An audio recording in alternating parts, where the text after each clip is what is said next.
Le bon samaritain et l'éthique. L'expérience de 1973, dite du bon samaritain, est fascinante, car elle montre comment l'activité ordinaire peut prendre le dessus sur notre éthique.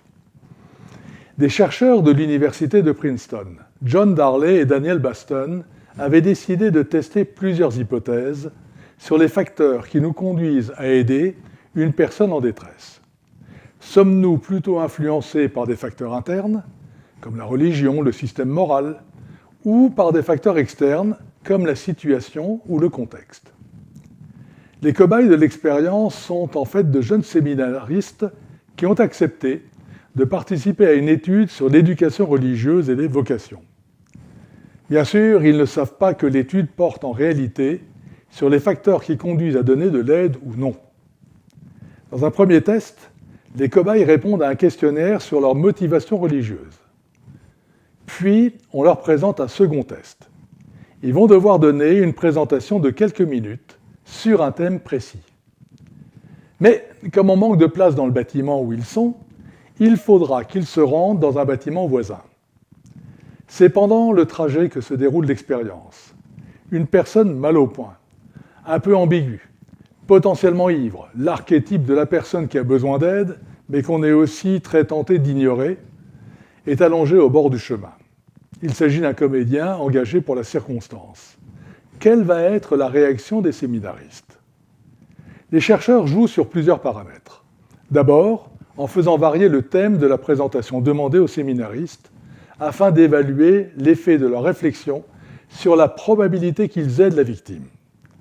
Une partie des cobayes devra s'exprimer sur la vocation des séminaristes, tandis qu'un second groupe livrera ses réflexions sur la parabole du bon samaritain.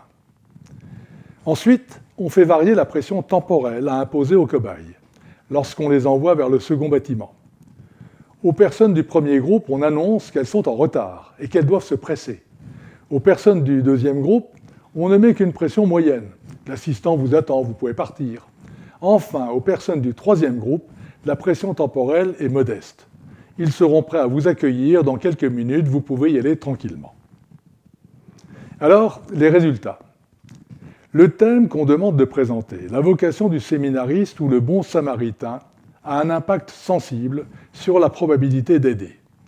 Les séminaristes appelés à parler de leur vocation n'ont que 29% à porter secours, tandis que ceux devant parler du bon samaritain sont 53%. Plus frappant, la pression temporelle a un effet encore plus fort. 63% des séminaristes apportent de l'aide quand la pression temporelle est faible, contre seulement 10% des séminaristes à qui on a demandé de se presser. En somme, plus on est pressé, moins on aide. Cette expérience montre qu'il y a loin de l'intention à l'action. L'éthique semble s'estomper quand on pense à autre chose et carrément s'effacer quand la pression du temps s'accroît.